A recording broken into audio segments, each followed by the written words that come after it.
Halo Sobat Cuan semua, selamat malam dan welcome back ya ke live Pejuang Cuan bareng aku Rahel. Dan hari ini kita tuh kedatangan narasumber yang pastinya insightful banget dan mungkin Sobat Cuan juga udah nggak asing lagi ya karena kita udah pernah live bareng sama narasumber kita yang satu ini.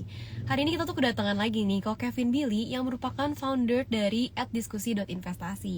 Jadi buat teman-teman semua pastinya boleh banget ya kalau misalkan kalian punya pertanyaan seputar dunia investasi, kali ini tuh waktu yang tepat banget untuk langsung nanyain aja ke Kok Kevin. Jadi kalian boleh langsung aja drop question kalian tuh di kolom komentar atau di kolom Q&A supaya lebih gampang juga kelihatannya. Dan aku juga mengingetin kayak live seperti biasanya, hari ini tuh kita ada giveaway OVO 50.000 buat 3 orang pemenang.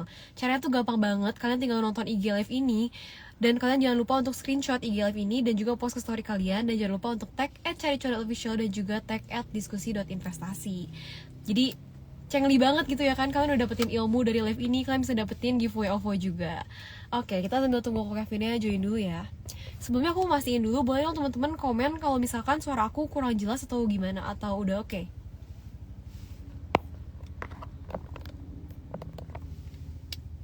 Oke, mungkin sambil nunggu kok Kevinnya juga, hari ini aku mau kasih tahu dulu ya, kalau topik hari ini tuh kita bakal ngomongin soal money flow dan juga foreign flow. Nah, jadi buat sobat cuan semua ya pasti harus banget nih untuk dengerin materi kita hari ini karena pasti berguna banget dan juga bisa ngebantu kalian untuk investasi dan juga trading ke depannya.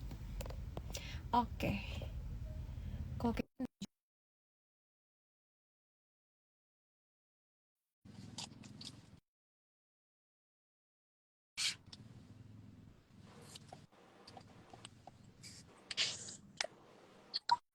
Hai, hai, halo, halo. Halo kok. Suaraku jelas gak ya?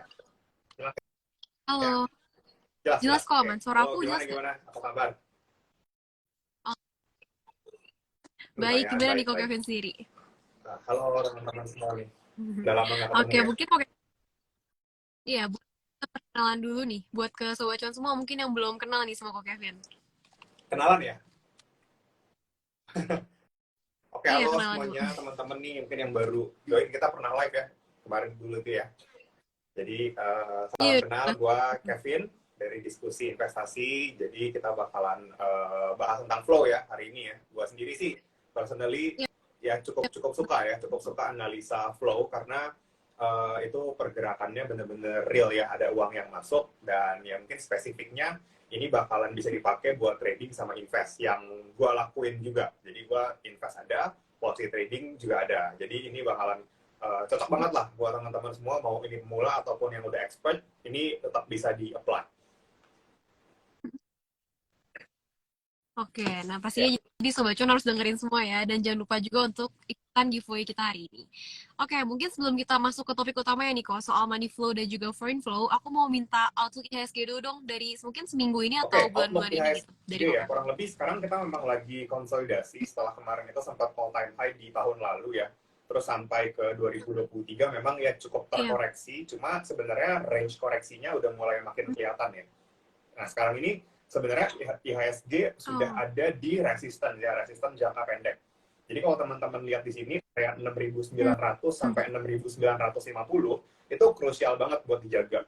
Kalau misalkan nanti IHSG satu minggu ke depan ini atau di minggu depan ini dua minggu lagi bisa break, ini bakalan bagus. So IHSG itu bakal bisa menguat main di atas level 7.000 bahkan sampai ke 7.200 atau 7.300 lagi. Cuma kalau misalkan Oke. 6950-nya ini nggak tembus, ada kemungkinan dia koreksi lagi dulu. Hmm? Jadi benar-benar kita agak susah ya, karena Oh. lagi-lagi IHSG ini nggak lagi di bull phase yang panjang. Jadi benar-benar kita harus potong time frame-nya. Kadang-kadang Hmm? nggak bisa lihat yang yearly, tapi kita main pendek, kita lihat kalau tembus, kita tambah. Tapi kalau Hmm? misalkan kita pantau resisten lagi, ya udah kita mau nggak mau harus main kurangin porsi. Jadi menurutku sebenarnya outlook-nya untuk tahun ini, IHSG masih akan cukup bagus, tapi jangan kaget kalau misalkan nanti akan ada koreksi gitu ya, mungkin di pertengahan tahun atau justru menjelang Hmm. akhir tahun nih koreksinya. Karena kalau misalkan kita lihat target Oke. beberapa sekuritas ya, itu di banyak banget ya di antara mereka tuh yang Hmm? masih targetin IHSG itu di atas 7.200 atau 7.300. Bahkan ada yang sampai Oh, ya masih cukup jauh, masih bahkan ada jauh. yang sampai dekat ke 8.000 ya, dari Hmm. 7.800 gitu. Nah, artinya kan Oh. kalau misalnya kita lihat Hmm. sekarang di 69 sampai anggaplah 10% aja itu baru 7.600-an gitu ya. Berarti 7.800 ini target yang Oke. cukup bullish nih kalau misalkan kita ambil sekarang. Cuma kita nggak bisa langsung main percaya gitu aja dan langsung beli gitu. Karena menurutku harus lebih dilihat time frame pendeknya sih. Karena sering banget kan udah naik ke 69, turun lagi 67, 68. Ya, Turun dan lagi ini udah kayak kejadian beberapa kali. So, ini benar-benar perlu diperhatikan. Kalau aku pribadi ya, mungkin ngelihat once dia breakout 6950 itu fix. Mungkin aku udah bakalan jauh lebih agresif dibanding sekarang-sekarang ini. Jadi kalau sekarang ini kan benar-benar dekat Oh, 6950, nggak bisa tembus 7000, ya udah raise cash. Turun lagi, kita ambil lagi di bawah. Sekarang iya. strateginya lagi begitu. Jadi benar-benar ada titik konfirmasinya 6950 ini untuk kita, ya, untuk kita agresif atau enggak sampai pertengahan tahun at least. Oke, kalau gitu buat sobat cuan semua boleh dicatat ya, 6950 tuh jadi titik Iya, titik breakoutnya gitu ya. Kalau misalkan bisa iya, tembus berarti bakalan bagus ke depannya. Dan kalian harus sesuai juga, kalau sampai nggak bisa tembus ya sesuai atur iya. strategi lagi dan kurangin porsi. Oke. Mungkin Hmm. sekarang kita next ke question nih kok. Kan kemarin ini sempat saham-saham teknologi lumayan naik lagi ya setelah kemarin tuh koreksi habis-habisan juga. Nah, kalau outlook dari Ko Kevin sendiri ke IDX Tekno dan perusahaan Oke, teknologi itu sebenarnya kalau gimana ya? misalkan kita lihat ya, apa yang terjadi dari COVID gitu ya, dari pas pandemi, itu pemerintah benar-benar support Ya. saham-saham yang industrinya beneran gitu ya. Contohnya banking gitu, karena dia permodalan dan lending gitu. Itu Oh, menyangkut benar-benar kehidupan orang banyak. Nah, jadi kebijakannya itu akan iya, iya. sangat-sangat menguntungkan sektor banking konvensional.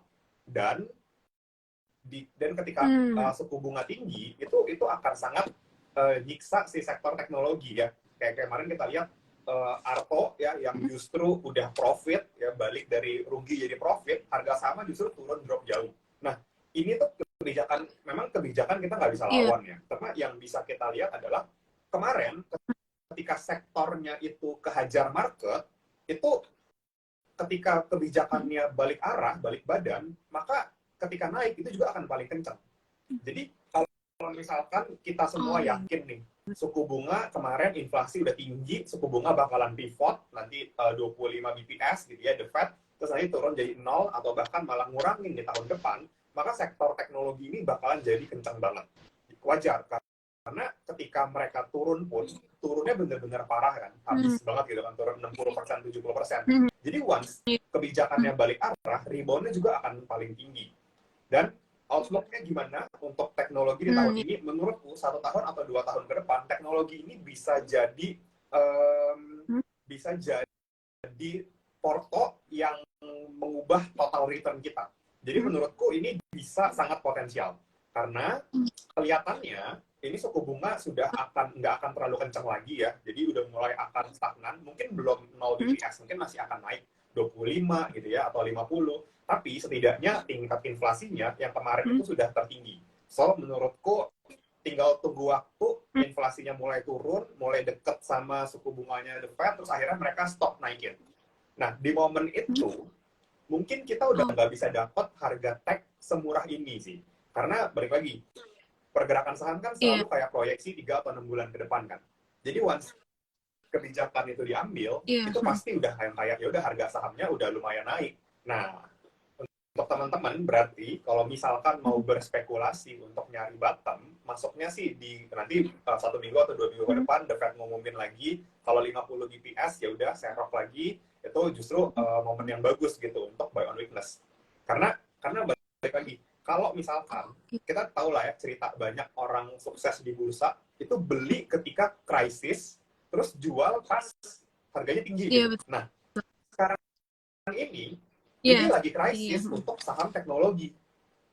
Memang krisisnya sekarang nggak menyeluruh Benar. gitu ya, nggak yang keseluruhan saham kena, tapi sekarang ini lagi mini krisis khusus di sektor teknologi. Jadi kalau misalkan mau cuan banyak, ya ambil saham teknologi ketika memang kebijakannya lagi jelek. Cuma ya kita harus siapin napas gitu ya. Kalau misalkan nanti kita masuk, turun lagi, kita masih ada sisa cash gitu. Jadi masuknya benar-benar bertahap sih.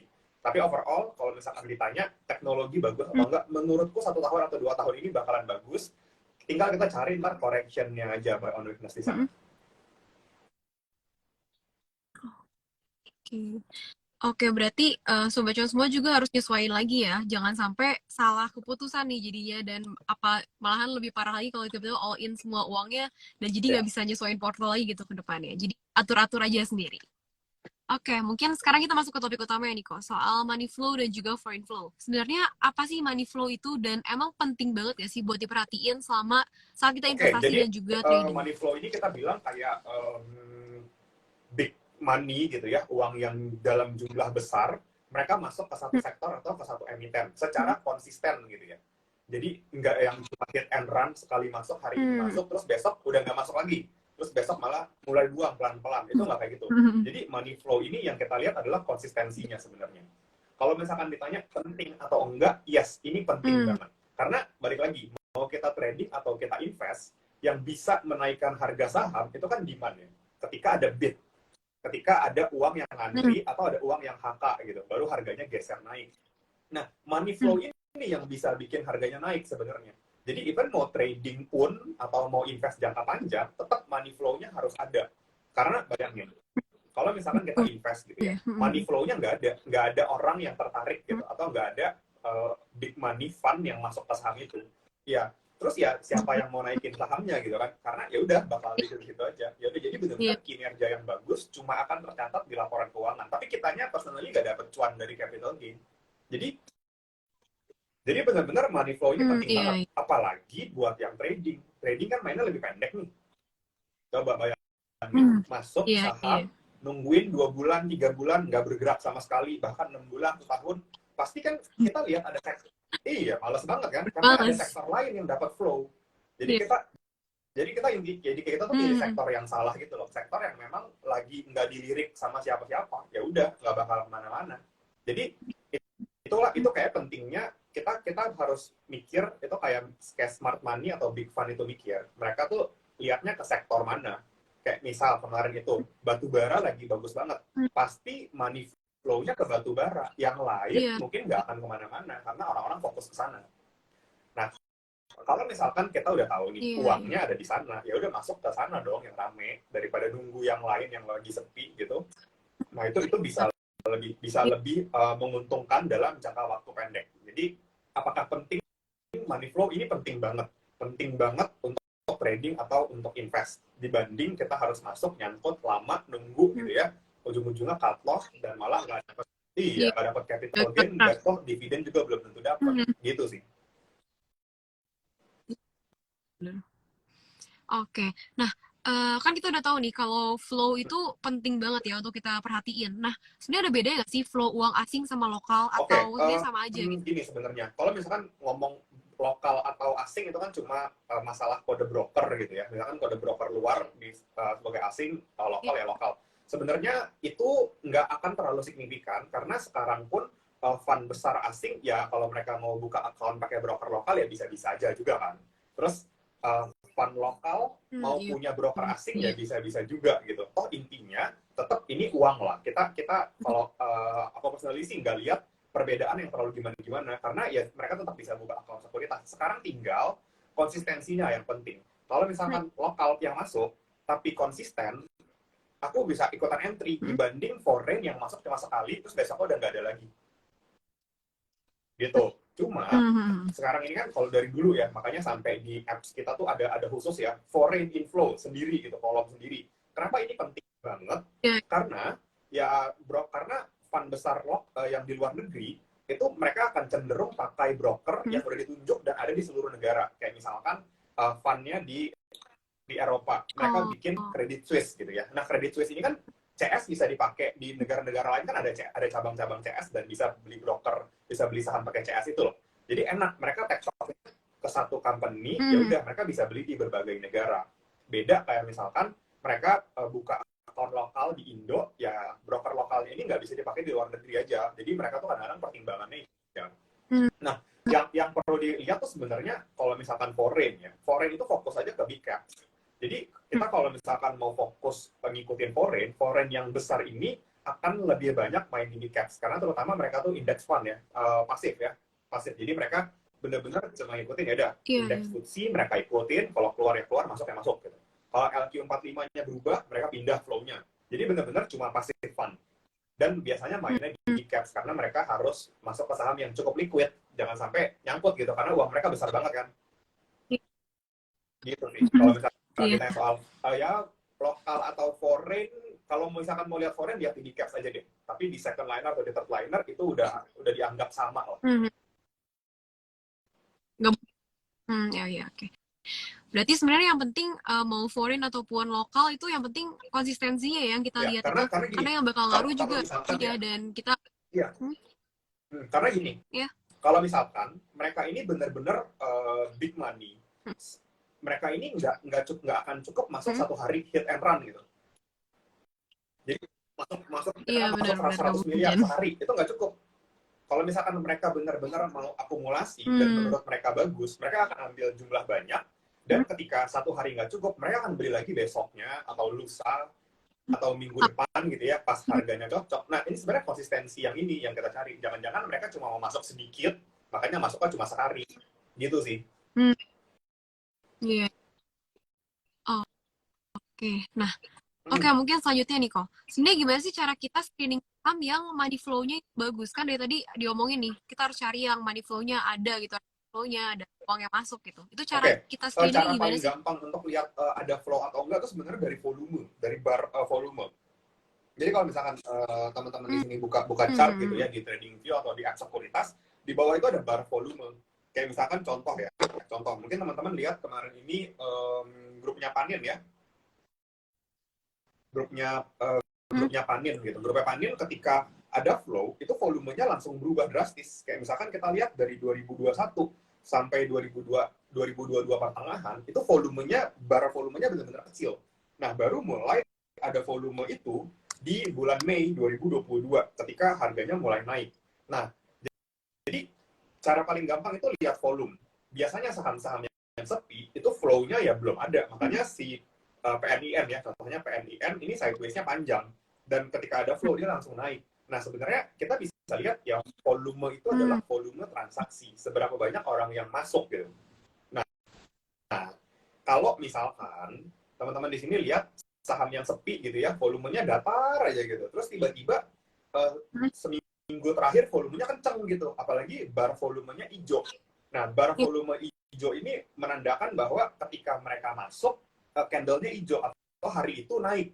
Artinya, orang yang masuk Hmm. banyak di Hmm. hari itu bikin harga sahamnya naik. Dan itu bagus. Artinya mereka beli ya memang untuk naikin harga dan average mereka cukup tinggi.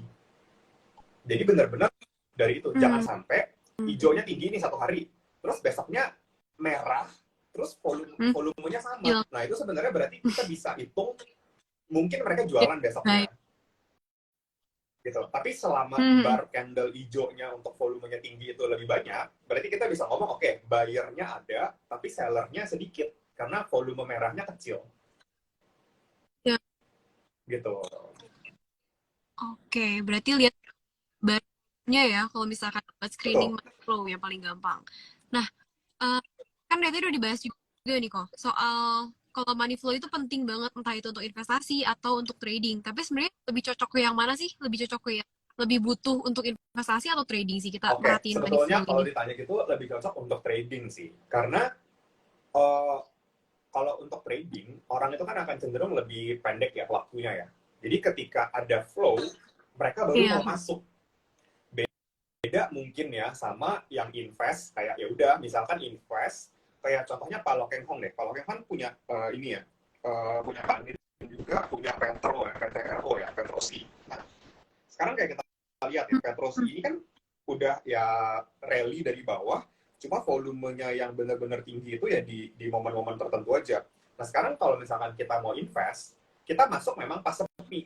Kenapa? Karena Hmm. harganya masih murah nih, belum naik. Iya benar. Jadi tapi konsekuensinya mungkin kita bakalan nunggu lebih panjang dibanding yang trading itu Iya. masuk mungkin harganya sedikit lebih tinggi tapi udah ada flow dan ya nggak Hmm. lama Pas. lagi bakalan jalan. Jadi benar-benar kita berusaha timing aja. Oh ini memang udah Hmm. ada isinya, udah bakal naik pakai flow. Jadi lebih cocok untuk trading tapi bisa dimodifikasi untuk invest supaya Hmm. teman-teman di sini nunggunya nggak kelamaan, nggak setahun 2 tahun gitu loh. Karena kan kadang-kadang ya kadang-kadang ya Hmm. kita ngomongin flow, ada orang mau invest tapi kayak baru seminggu 2 minggu udah belum naik udah panik gitu loh. Jadi mendingan Iya. iya mendingan kalau Biasa. misalkan mau invest ya udah memang udah tahu time frame-nya bakal panjang gitu sih. Oke. Kalau itu sebenarnya dua-duanya penting, tapi lebih cocok Ya. tuh ke yang trading ya. Cuma untuk investasi juga tetap ya supaya tetap harus perhatiin money flow ini supaya nggak nunggu terlalu lama. Oke, mungkin untuk next question nih kok. Boleh di-spill nggak sih sekarang industri yang lagi bagus secara flow-nya itu Oke, industri apa ya? memang ya. Mungkin kalau 2023 ini atau Oh, oke. sekarang ini ya. Sebenarnya ya kalau misalkan kita lihat beberapa waktu terakhir, memang the Fed gitu ya udah mulai agak Hmm? sedikit dovish ya. So mungkin suku bunga akan masih naik, cuma mungkin Hmm. sampai pertengahan ya, sampai kuartal 2, lalu kemudian suku bunga di US ini akan Hmm. cenderung berhenti. Nah, kalau misalkan di sana suku bunganya berhenti naik, maka Indo juga kurang lebih akan ngikutin. Sebenarnya Indo ini kan inflasinya aman, cuma pemerintah ini mau nggak mau harus naikin suku bunga supaya dolarnya nggak ketinggian. Nah, kalau misalkan nanti dekatnya default, maka Indo juga kemungkinan default, suku bunganya nggak akan naik lagi. Dan itu yang akan jadi momentum buat saham-saham teknologi atau saham-saham yang kemarin itu drop banyak.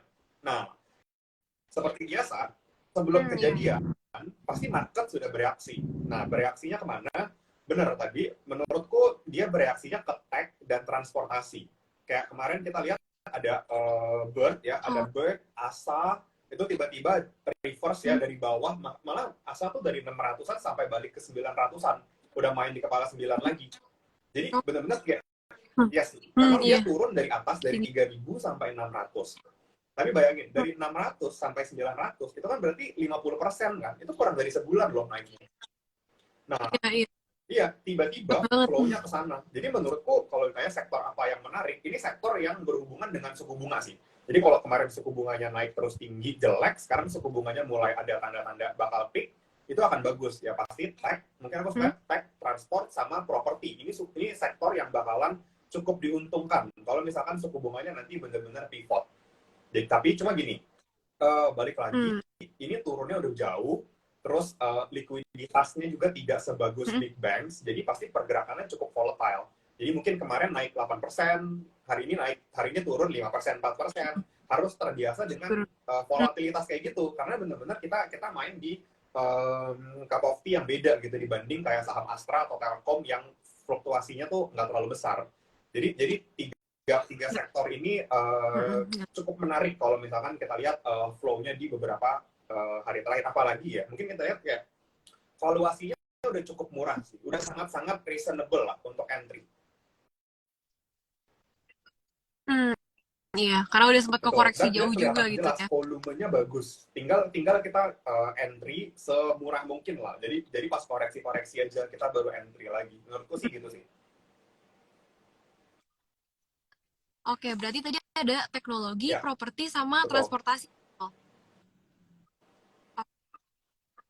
Oke, mungkin ini pertanyaan lanjutan nih. Ada yang nanya juga soal sektor.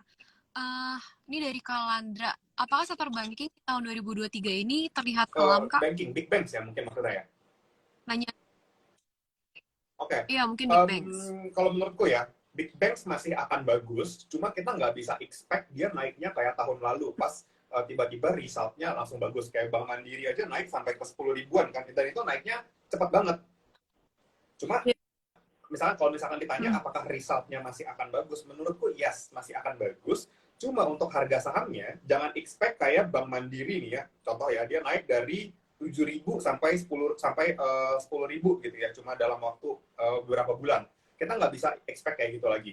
Jadi mungkin sudah akan relatively ya nggak akan terlalu sekencang itu. Cuma masih cukup oke secara sektor gitu ya. Nah, kalau misalkan teman-teman mau memang masukannya big banks gini ya, ya udah memang benar-benar ini bisa melihat flow-nya dari foreign. Karena biasanya yang beli banyak dan bikin naik itu ya foreign. Dan teman-teman di sini bisa mulai lirik kalau misalkan nanti dia sudah terkoreksi untuk buy on weakness. Jadi benar-benar barang-barang kayak gini aku saranin selalu buy on weakness aja dibanding kita ngejar barang pas udah naik.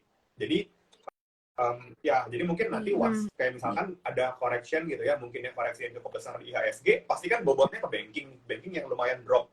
Nah, itu kita bisa Iya. entry untuk share buy on weakness di saham-saham bank. Ya, Oke, semoga menjawab ya tadi buat yang nanya.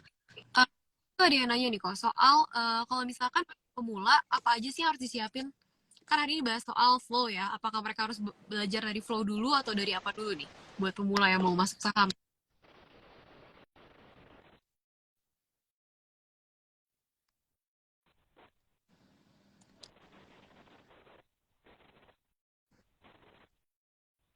Halo, tapi kayaknya nge-lag. Eh,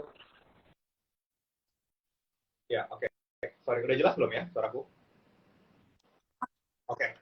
Udah jelas Untuk sekarang. pemula, Balik. kira-kira apa yang harus disiapin dulu gitu ya buat invest atau trading? Nah, menurutku yang pertama banget Iya. harus tahu tuh, ya walaupun mungkin agak-agak PR kali ya belajarnya ya. Yang paling penting tuh justru makroekonomi sih. Jadi kayak bener-bener Iya. kita harus tahu sektor mana yang menarik, karena one sektor ini bagus secara perekonomian gitu ya, pasti mau nggak mau flow-nya akan mengarah ke sana. Hmm. Jadi benar-benar uh, kita harus pilih sektor yang tepat lah, karena once kita ketemu sektor yang tepat, even saham yang paling jelek pun di sektor itu bisa naik.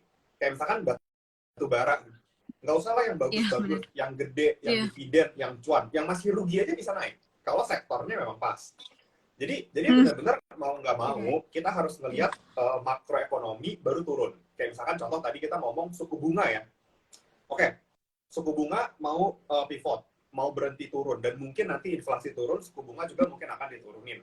Ya udah, kalau misalkan lihat kayak begini, berarti kita harus lirik lagi sektor-sektor yang diuntungkan nih kalau bunganya rendah gitu. Jadi udah nanti kayak Iya. misalkan tinggal pilih kayak contoh ya tadi ya, teknologi, transportasi deh, dua ini deh. Teknologi kan di Indonesia kan nggak gitu banyak. Ya paling pilihannya mau yang big caps, Goto, Arto, Buka, BBYB, 4 gitu kan. Terus misalkan mau pilih transportasi, oke, Bird, Asa, udah. Jadi benar-benar enak milihnya. Baru dua. Kayak misalkan kita udah benar-benar Iya. udah dapat Dikit sektor, soalnya. tinggal pilih aja. Sama tinggal money management yang jauh lebih penting sih menurutku. Jadi once kita udah yakin sama sektornya, jadi kayaknya ya udah bakalan lebih high conviction, lebih berani untuk nge-hold aja sih, gitu sih. Oke, berarti yang pertama harus belajar makroekonomi sama money management Ya, ya, penting untuk pemula nih yang baru mau masuk ke jangan dunia jangan investasi. langsung all in gitu aja sih. Sebenarnya kalau all Oke, in, mungkin kalau ya karena kan kita nggak pernah tahu, ya nggak pernah tahu bottom price-nya di mana kan. Kayak Asa 3.000, orang 1.000 bilang bottom, masuk gitu ya. Terus 800 ada yang bilang bottom, masuk. Ternyata sampai 600. Jadi bayangin aja dari 1.000 ke 600 aja itu udah minus 40%. Bayangkan kalau kita all in di 1.000 kan, susah kan, pusing kan? Iya.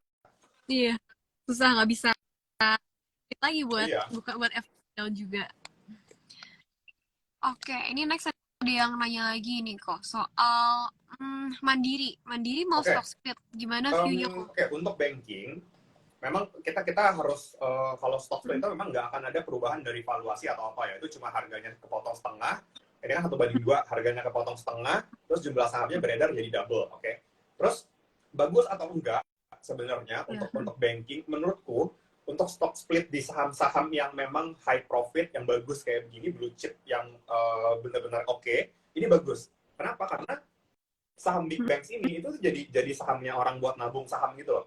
Jadi dengan harga yang kepotong setengah, mungkin orang-orang yang tadinya nggak ada budget buat nabung di Bank Mandiri, kalau Mandiri 10.000, berarti satu lot kan 1 juta tuh. Nah, kalau misalkan ada orang yang cuma punya budget 500.000, sebelumnya dia nggak bisa beli Bank Mandiri, setelah stock split dia bisa beli. Jadi bagus untuk secara likuiditas.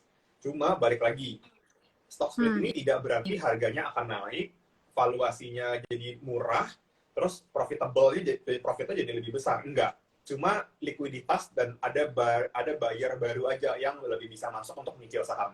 Aku lihat gitu sih. Cuma secara overall ya, kalau misalkan kita lihat historical, ya banking setelah stock split bagus. Iya. Betul. Kayak contohnya BBCA waktu itu ya, setelah stock split Ya, jadi betul. lebih jalan lebih gitu. Rame lah.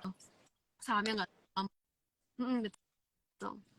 Oke, mungkin buat penutup juga nih kok, ada yang nanya, kan tadi belajar ekonomi sama money management, ada yang nanya nih, rekomendasi dari apa, sorry? mana kok?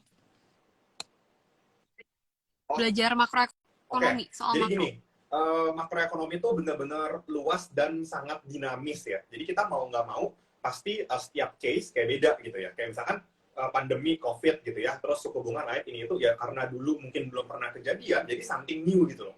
Nah, menurutku ya, sekarang ini yang paling mudah dan paling gampang itu sebenarnya nontonin live IG yang kayak tiap malam kan pasti teman-teman di sini follow banyak account kan.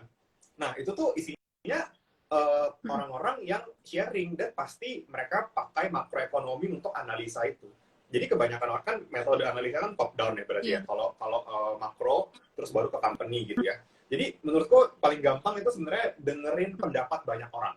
Ingat ya, maksudnya pendapat banyak orang dan free Iya. banget dari live IG. Jadi kita pasti harus sadar kita nggak bisa cover seluruh sektor gitu ya. Kayak misalkan banking, ada yang khusus banking jago, oke. Ada yang jago batu bara, oke. Kita kan nggak bisa paham semua. Paling enak tuh sebenarnya denger pendapat Iya, orang. Orang yang iya, betul. jago di banking kita dengerin, oh dapat insight. Orang yang jago di call kita dengerin juga, dapat insight juga. Jadi bener-bener Dengan kita udah bener tinggal collect informasi, terus tinggal pilih yang mana yang paling cocok sama kita. Mungkin menurutku itu yang paling enak sih sekarang. iya, betul. Jadi pastinya kalian bisa nyari-nyari di YouTube juga nih soal buat belajar dasar makroekonominya. Selanjutnya kalian tinggal ikutin news aja dan juga dengerin pendapat-pendapat orang lain. Jadi kayak Ya, Ko Kevin tadi bilang juga. Oke, semoga udah hampir semua kejawab ya pertanyaannya. Semoga cukup menjawab dan cukup membantu IG Live hari ini buat Sobat Cuan semua. Sekali lagi aku mau yes. ucapin thank you juga buat Ko Kevin hari ini udah ngeluangin waktunya buat ngobrol-ngobrol dan juga ngasih Thank kita you, banyak thank banget you. insight baru. Thank you. Thank you so much, Kevin. Bye.